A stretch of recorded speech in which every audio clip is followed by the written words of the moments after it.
What is up, guys, and welcome back to a brand new video. Today is the start of Season 2 of F1 2017 Career Mode, and now we can truly find out the real potential of this McLaren car now that all the upgrades are going to take effect, the ones that we put in place in Season 1. There was a glitch that prevented the engine upgrades from going on the car, and now today we're going to see just how fast the car is. At the end of the last episode, we applied a major engine upgrade for the intercooler, I believe, and we also did a improvement to the chassis. So in terms of raw power, I feel like we should be quicker than some teams around us. Just bear in mind that index there, that comparison, takes into consideration things like fuel efficiency. So that isn't a true indication of how fast we are in a straight line.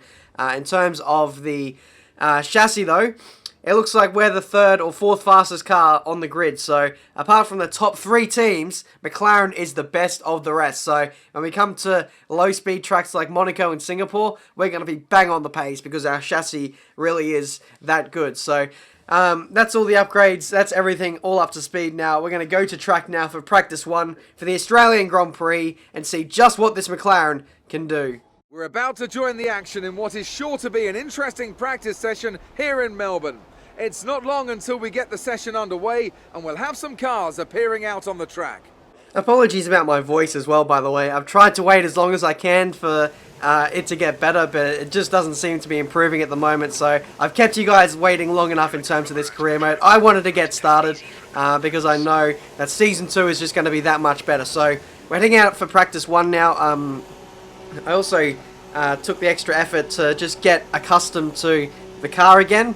And I'm also running my brand new racing wheel for the first time. So these are my first laps with the brand new wheel. In the esports video you saw yesterday, that was recorded after I did this whole career mode episode. So I was kind of up to speed of it by then. But for me right now, this was all about learning. Learning the car, learning the feeling of my wheel again, and also learning the controls because the button mapping was completely different to the Xbox One wheel that I was using for PC. And you'll see also some of the buttons as well are represented that way, like there's numbers now instead of, you know, X, Y, and you know, B and all that kind of thing. It's not Xbox controls, it's PC controls. But either way, practice here, I found it much easier, so much easier to pass the practice programs than what I did in Season 1, for example. And I think that was mainly down to the fact that we were having to pass practice programs with a delta that was assuming that we had, you know, upgrades on the car in terms of the engine. I was unnecessarily losing time in a straight line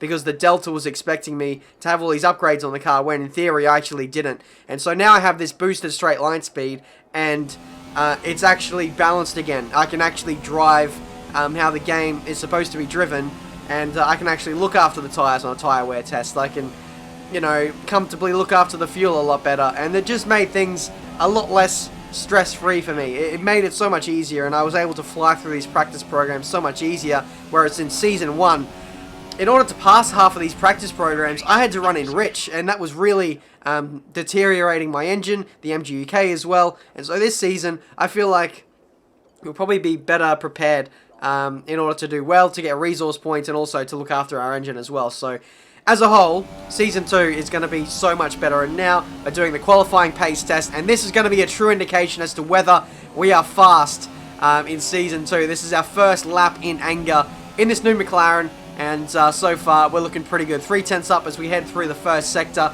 The sector split time, we're 5/10 slower than the fastest time of the weekend so far in this session. But either way, we head through the middle sector. We're almost up by a second now, and this is unheard. This is uncharted territory for me. I'd never beat the Delta by a second in terms of the qualifying pace test. So we're looking pretty good here, and we might even get the purple score for this practice program. I only did it like once or twice in Season 1. Can we do it today? Straight off the bat in Season 2. Up to the line. Where are we? P7. And that is a good time.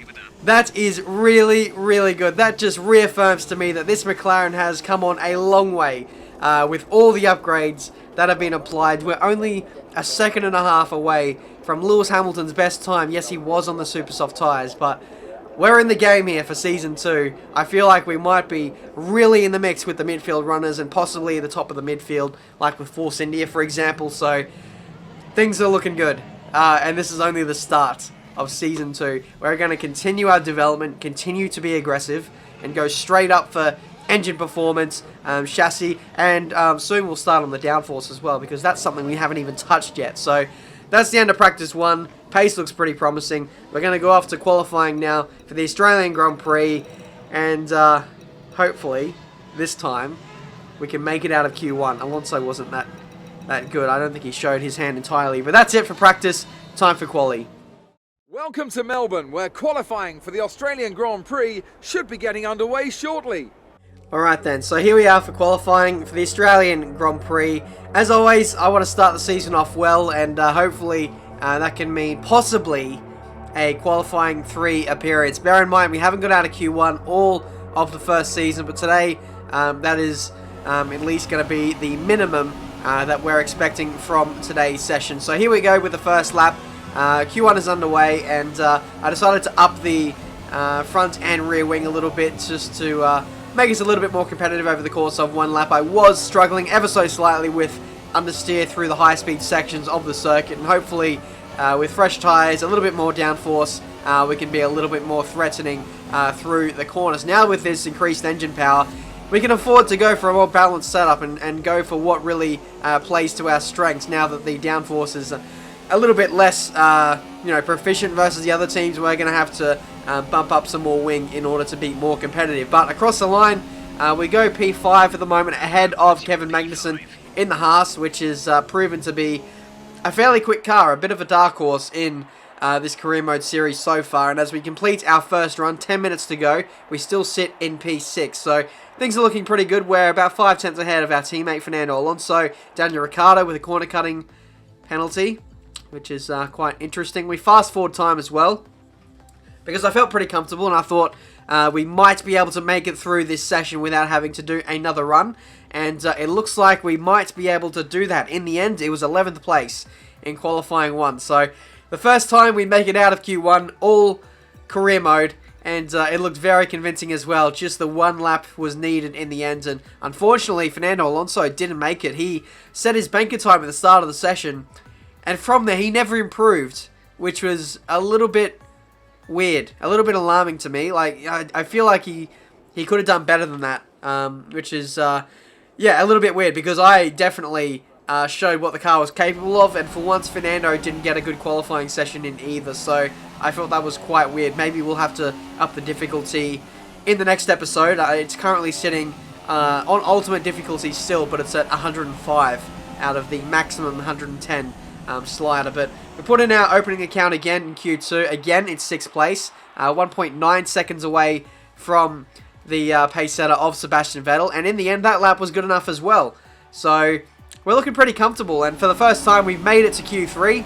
Pretty, unbelievable how we've never even made it to Q2 before, and now all of a sudden we find ourselves in the third part of qualifying, and in contention to possibly challenge for pole position. No, I'm not saying it's possible, but we are in the mix, and well, if a miracle happened, we could get pole position today, but that certainly won't be the case, as our opening account only puts us in 6th place in this session. Now, yes, we got into Q3 fairly easily, but I think we'll have a much tougher time of things in this one, because everyone turns up the wick a little bit, they turn up their engine mix, and this is where the real true performance of the top teams really comes into play. But on our final run here in qualifying 3, the checkered flag is out, and we're currently half a tenth ahead of our previous best as we head through to the 3rd sector. I think my 3rd sector could have been a little bit better on my opening account. That's why you didn't really see it, I don't believe, but we're improving to a 10th and a half as we come through the penultimate corner.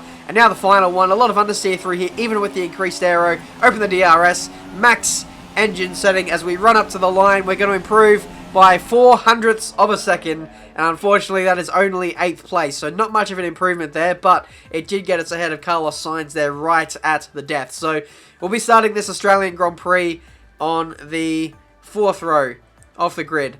A personal best in terms of qualifying position, which is absolutely awesome to see. This is where the McLaren stands right now in terms of performance. So we're pretty much right up there with the top of the midfield, and not too far away from Daniel Ricciardo as well. So that's very promising. Let's head to the race now, where our pace is always better. So let's see how we go.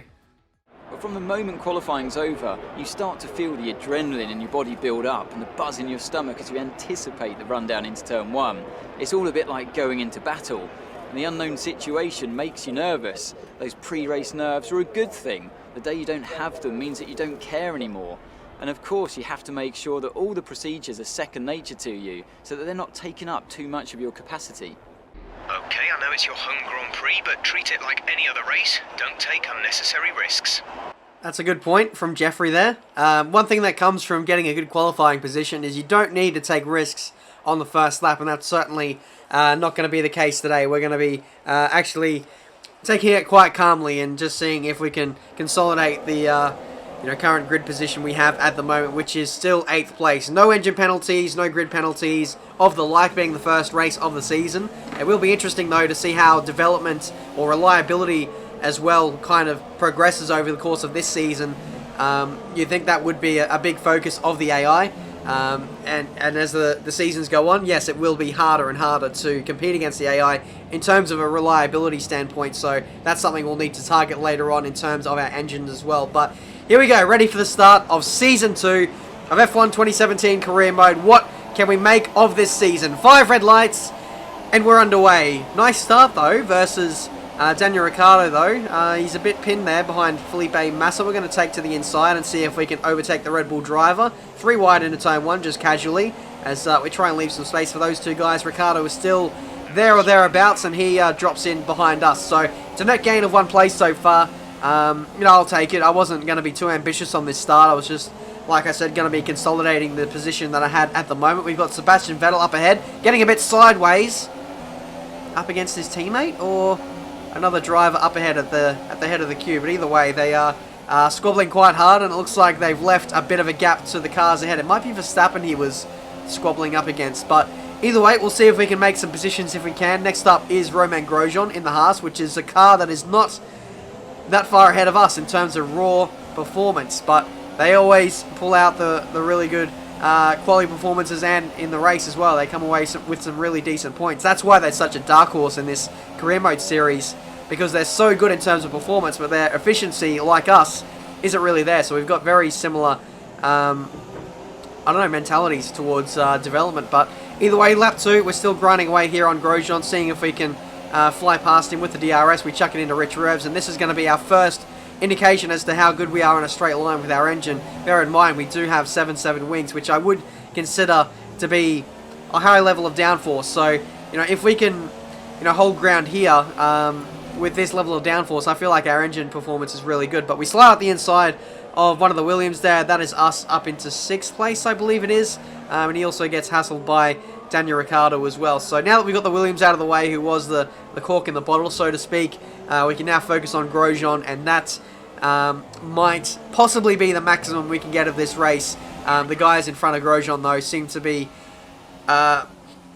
let's say, in another league compared to us, shall we say. But if we can get 5th place, that'd be amazing in this McLaren Honda on genuine pace. In Season 1, for us to get 5th place, it would have to take some kind of miracle, like safety cars and a weird strategy. But if we get 5th place on a normal strategy off our own back, then that really does show the performance we've gained in the off-season. But pit stop time, going on to the supers, we got a recommended strategy change by Jeff. Instead to do the undercut, apparently tyre wear wasn't too bad, so we're coming in a little bit earlier to make the most of the undercut, and pretty much everyone else made the same call as well, except that they've gone onto the soft compound tyres, which is a little bit interesting. Are they doing the one stop? Possibly, but I don't think so. I don't think they could go like 24 laps or whatever it is on a set of softs, so I think they are on a 2-stop, but they are on the slower tyre. So now this is our time to strike, while Grosjean is on the slower tyre and also navigating some traffic in the form of Pascal Wehrlein. He gets a really bad run through the final corner, and now we're going to try and make the most of it. Rich rev, slipstream, and DRS.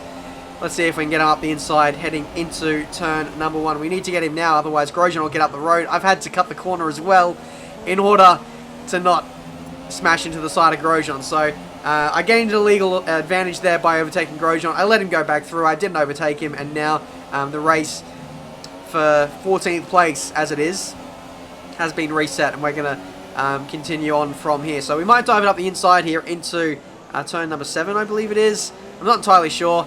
There's no corner names around here in Albert Park. You kind of just rely on the numbers, so it's always a little bit hard to distinguish the corner names around here, the corner numbers, sorry.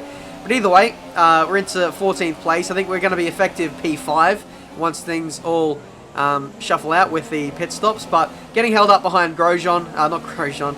I'm so used to seeing Grosjean in front of me, I'm just saying him at random now. Up the inside of Alonso, teammate, who hasn't stopped yet in this race. It's quite mad that we've already caught him, despite already making a pit stop. It just shows how much time you lose when you're stuck in traffic, and the Honda still can't really overtake in a straight line. We go into turn 1, a bit 3 wide there, but we come out on top. Yellow flags as well as Grosjean came together with Alonso. I don't think it was too bad of an impact though, as they both managed to carry on without any damage. I think Grosjean just got a bit sideways up the inside of Ericsson as well, and that's us up into P12. Did you see the amount of momentum we gained on that Sauber driver through that fast right-hander? It just completely set us up to make the move there, but we carry on. Lap 11, like about a third into this race now, up the inside of Magnussen, who also hasn't stopped.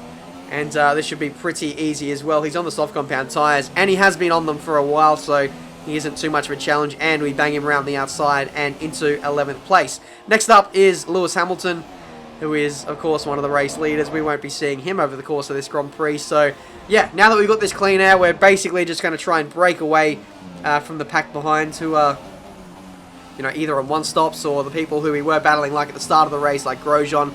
Those guys, as much time we can put between us two, the better for us. But Lewis Hamilton is out of the Grand Prix now. He's got an engine failure just moments after making his first pit stop. This is the replay.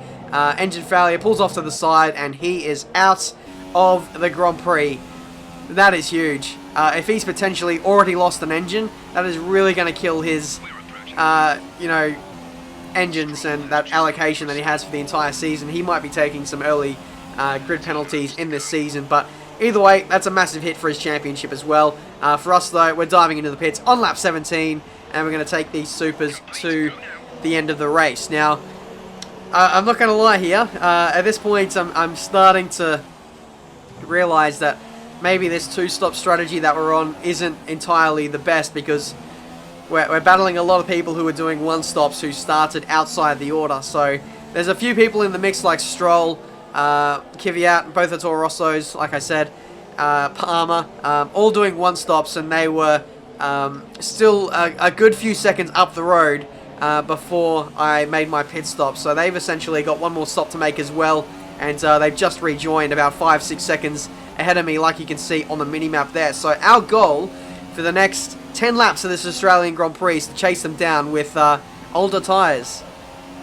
So I'm not exactly happy with the way that this race has panned out. These guys who are doing one-stops have emerged in front of me with fresher tyres and, better track position to run to the end of the race. So I feel like making it into Q3 at first seemed like a blessing, but it turns out it's been a bit of a curse, because now we're running on the slower strategy. You can see us in the background, the very fluoro orange McLaren chasing down the Toro Rosso of Daniel Kvyat on the soft compound tyres. We're doing our best to catch him. I think we are reeling him in by about a second a lap, but we are quickly running out of time to do that. So, yeah, what was looking like a potential P5, P6 has turned into P10 with only 2 laps to go in this race, which is, so frustrating. Normally it's us. We're the innovators when it comes to strategy, and today the AI have just duped us. In all honesty, there was nothing I could really do. Starting on the Ultras, I couldn't make it to the end of the race on a one-stop, I don't believe, unless I really stretched out my first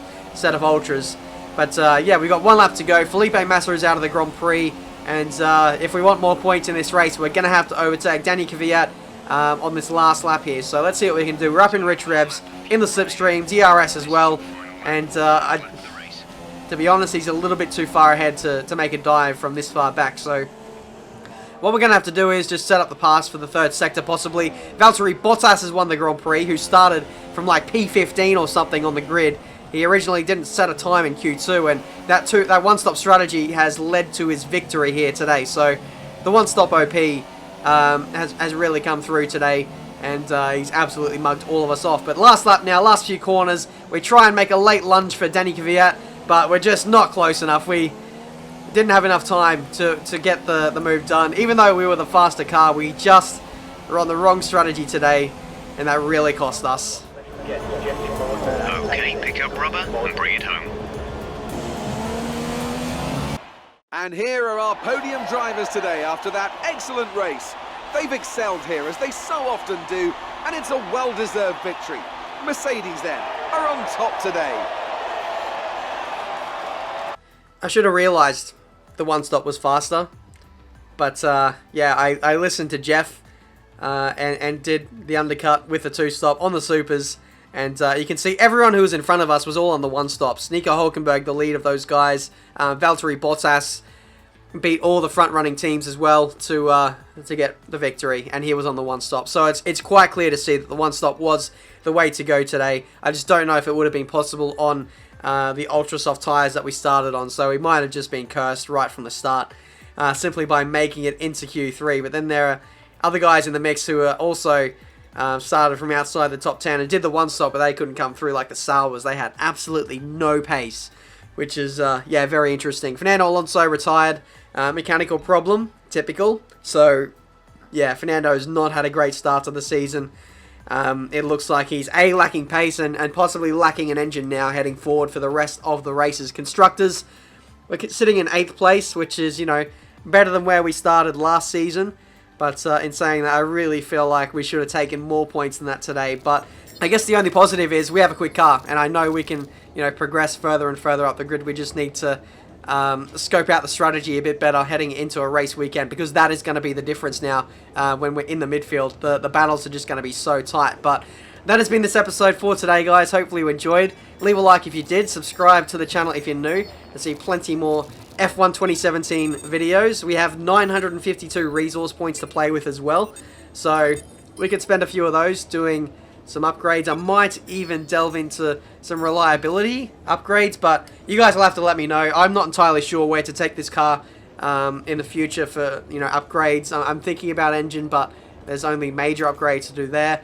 We could go into chassis, which only costs 900 points, and then there's downforce. We could do our first upgrades there, but bear in mind they cost 1,000 points each, and I'm thinking about possibly doing one of those upgrades where you can make future upgrades cheaper, and in the long run that'll make us have to spend less resource points in order to get those downforce upgrades. So let me know what the best strategy is to upgrade this car, the most effective way, and yeah, I'll definitely take a look at that, because I want to make this car as quick as I can, but I also want to do it the most efficient way that I can as well, so that we are in a position in Season 3 to win the championship. That's going to be my goal. Very eager one, I know, but I think just maybe we could do it with a lot of time and development. But that's been this video for today, guys. Sorry about the 10th place today. I know I could have done better, but yeah, we've just got to do better with the strategy. Thanks for watching. Until the next one, I'll see you next time.